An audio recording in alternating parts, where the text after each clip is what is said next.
Welcome, everyone. Today we're going on a deep dive into the life of Allan Kardec. The founder of Spiritism. Exactly. And we've got a really special source for this. Oh. Yeah. We're going to be looking at his biography written by Henri Sauce. Interesting. And here's the really cool part. It's actually found right at the beginning of Kardec's own book. Which one? What is Spiritism? Oh, wow. So it's like a first-hand account from someone who really knew him? It really is. It gives us a chance to go beyond just the name and the movement and really see the man behind it all. I like that. And believe me, there are some surprises along the way. Like what? Well, for starters, did you know that he wasn't always Allan Kardec? Really? I always just assumed that was his name. Nope. He actually started life as Hippolyte Léon Denisard Reveil. Try saying that 3 times fast. Right? So we'll get into that whole name change thing later on. But first, let's go back to the beginning. All right, take us there. So picture this. Lyon, France, 1804. Okay, I'm picturing it. Little Hippolyte is born into this family of esteemed legal professionals. Ah, so from a long line of lawyers and judges. Exactly. You'd think he was destined for the courtroom. Yeah, it seemed like a pretty straightforward path. You'd think so, right? Mm-hmm. But Reveil, he had other passions. What kind of passions? Education, knowledge, learning new things. That was his thing. So instead of law books, he was drawn to textbooks. More like he was drawn to knowledge itself. He wasn't content with just following the family footsteps. That's pretty bold for that time period. Oh yeah, he was definitely a trailblazer. Yeah. And this dedication to learning it took him all the way to Switzerland. Switzerland? What was in Switzerland? Only one of the most famous educators of the time, Johann Heinrich Pestalozzi. Wow. Pestalozzi. He was revolutionary. Exactly. Reveil went to study under him. That must have had a huge impact on him. I can only imagine. I mean, Pestalozzi, he was all about hands-on learning, individual development, really thinking outside the box when it came to education. And considering how Kardec later approached teaching Spiritism, I bet those ideas really resonated with him. It's fascinating to think about those connections, isn't it? Absolutely. And you know, Reveil, he didn't just stop at studying with Pestalozzi. This guy was a learning machine. What do you mean? I mean, he became fluent in multiple languages. Wow. Earned a doctorate in medicine. No way. Yep, and he even wrote several books on grammar and arithmetic. Okay, so clearly not afraid of a challenge. Definitely not. He was a respected author and educator, well on his way to a successful career. Sounds like he had it all figured out. You would think so, right? But then comes this twist you won't believe. Okay, now I'm really intrigued. Lay it on me. So imagine this. It's 1854. Paris is abuzz with this new phenomenon. A new phenomenon? What are we talking about here? Turning tables. Turning tables, like the furniture? Yeah. People were gathering around tables, placing their hands on them, and the tables would move, spin, sometimes even answer questions. Hold on, are we talking about seances? Kind of. Yeah. It was all the rage back then. People thought they were communicating with spirits. Wow, so this is where it all starts to shift for Reveil. Not so fast. Remember, this is Reveil. We're talking about the scientist, the logician. Right. He wasn't one to just jump on the bandwagon. Exactly. And in fact, when he first heard about these turning tables, he dismissed them as, and I quote, fairy tales. He sounds skeptical. He was. He demanded proof, refused to accept things at face value. Typical Reveil. That makes sense, given his background. Absolutely. But here's where things get really interesting. I'm listening. Reveil, despite his initial skepticism, he started attending these turning table sessions. Why, if he didn't believe in it? Curiosity, I guess.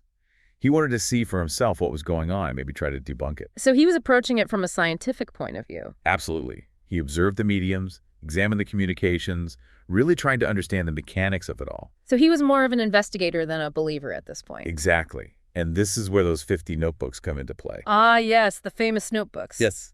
Filled with spirit communications, right? Right.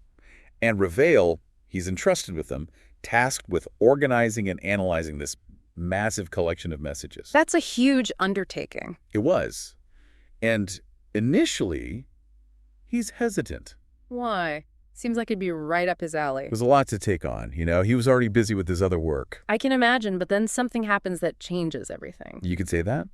He receives a communication, a message from a spirit. Whoa, a spirit reaches out to him directly. It does. And this spirit claims to be his guide from a past life. Okay, now we're getting into some pretty mystical territory. I know, right? But here's the thing. This spirit doesn't just deliver a message.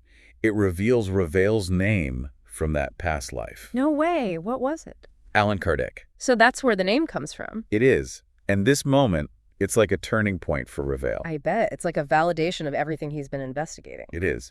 He embraces the name Allan Kardec, dedicates himself fully to this work with Spiritism. So that's how Hippolyte Reveal becomes Allan Kardec. It is. It's like a symbolic shedding of his old identity and a stepping into this new purpose. Amazing. And this is just the beginning.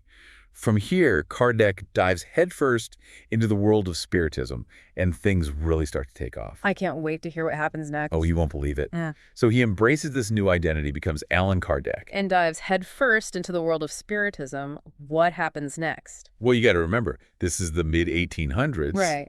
Spiritualism, it's gaining some traction. Yeah. But it's still pretty fringe. Mm. You know, lots of suspicion, lots of pushback. Especially from the established religious institutions. Oh, absolutely. They weren't too happy about this new kid on the block. Makes sense. They saw it as a threat. Big time. Yeah. And Kardec, he's right in the middle of it all. So how does he handle all that opposition? Well, the biography, it mentions all sorts of challenges he faced. Like what?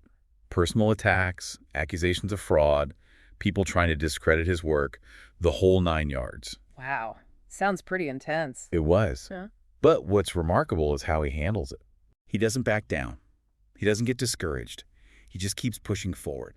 A true believer. I think it was more than just belief. He had this deep conviction that he was onto something important. And that conviction, it fueled his resilience. Absolutely. Yeah. And it also led him to realize something crucial.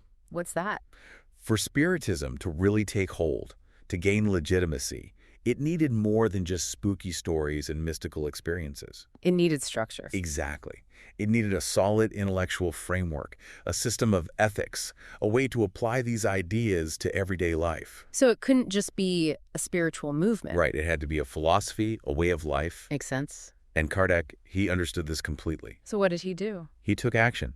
He wasn't content with just sitting back and waiting for people to come to him. He went out there and spread the word. He did more than that.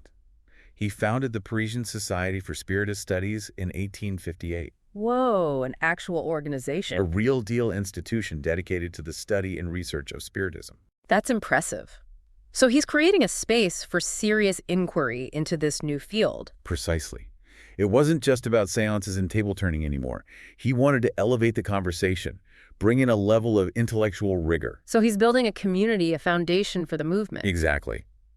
But he doesn't stop there.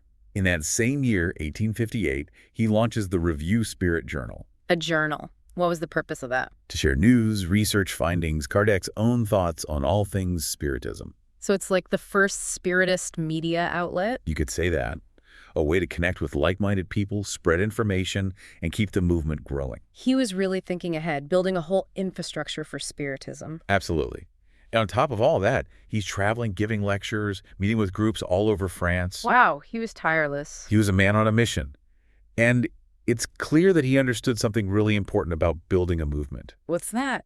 It's not enough to have great ideas. You got to get those ideas out there. You got to connect with people. You got to build a community. He was a master of communication and organization. He was. And all of this, he did it while facing constant opposition and struggling with his own health. Wait, his health was declining? Yeah, the biography mentions how he started having health problems.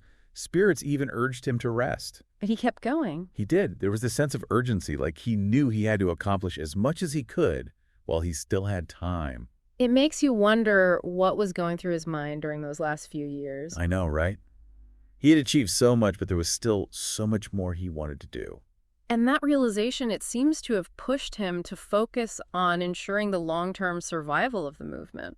Right. He started putting things in place to make sure that Spiritism would continue to thrive even without him. Like what? Well, for one, he drafted a constitution for the Parisian Society. A constitution? That's serious business. It was. He wanted to establish clear guidelines, a formal structure, to make sure the organization would remain strong and independent. So he was planning for the future, for a time when he wouldn't be around to lead. Exactly. And he also started training others to carry on his work, sharing his knowledge, passing on the torch, so to speak. That's true leadership right there, thinking beyond yourself, ensuring the continuity of your vision. Absolutely. And amidst all this planning and organizing, he kept writing. Of course. The man never stopped writing. He published the Medium's book in 1861, A Comprehensive Guide to Mediumship. That one's a classic, packed with practical advice and insights into the spirit world. Then, in 1864, he releases The Gospel According to Spiritism. Ah, yes, where he explores the teachings of Jesus through the lens of Spiritism. Exactly. He's not trying to replace Christianity, but to offer a new perspective on its core message. It's a fascinating blend of spirituality and ethics. It is. And all of this, he's doing it while facing opposition, battling health issues, and racing against time. It's an incredible story of dedication and perseverance. It really is. And as we head into the final chapter of Kardec's life, we see that sense of urgency become even more pronounced. It's incredible how much he accomplished in such a short time. I know, right? It's like he knew he was working against the clock. It makes you wonder if he had some kind of premonition. Well, the biography does mention those warnings from the spirits, urging him to rest. True, true. But he was so driven, so dedicated to his work. He was. And in those final years, that dedication seemed to intensify. Like he was trying to cram a lifetime's worth of work into a few short years. Exactly. And one of his main focuses was solidifying the future of the Parisian society. Right, making sure it could stand on its own, even without him. He drafted a constitution, outlined its mission, its structure, everything. Wow, so he was really thinking long-term, building a legacy. Absolutely.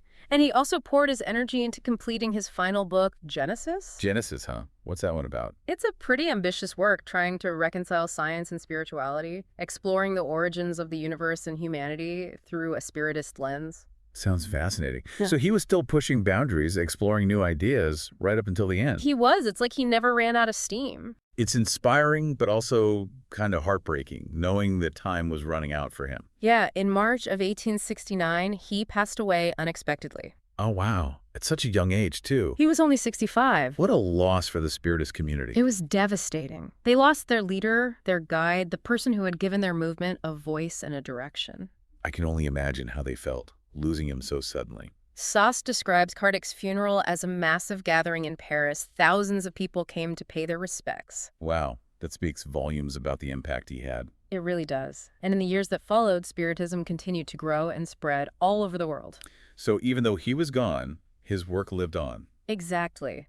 His writings were translated into numerous languages, becoming foundational texts for Spiritists everywhere. So his legacy wasn't just the movement he created, but also the body of work he left behind. Precisely. And those books, they continue to inspire and guide people to this day. It's amazing to think how one person's curiosity about turning tables could lead to something so profound and far-reaching. It's a testament to the power of ideas, to the impact one individual can have when they're driven by a sense of purpose and a desire to make a difference. I think that's a great note to end on. Yeah, it's been a fascinating journey exploring Kardec's life through Saucy's biography. It really has. We've seen his transformation from a skeptical educator to a dedicated advocate for Spiritism and the incredible challenges and triumphs he faced along the way. And we've learned about the key role he played in shaping a movement that continues to thrive today. So, to our listeners, thank you for joining us on this deep dive into the life of Allan Kardec. We hope you found it as illuminating as we did. And we encourage you to continue exploring Kardec's work and see what insights you might discover for yourself. Until next time, keep seeking, keep learning, and keep diving deep. See you then.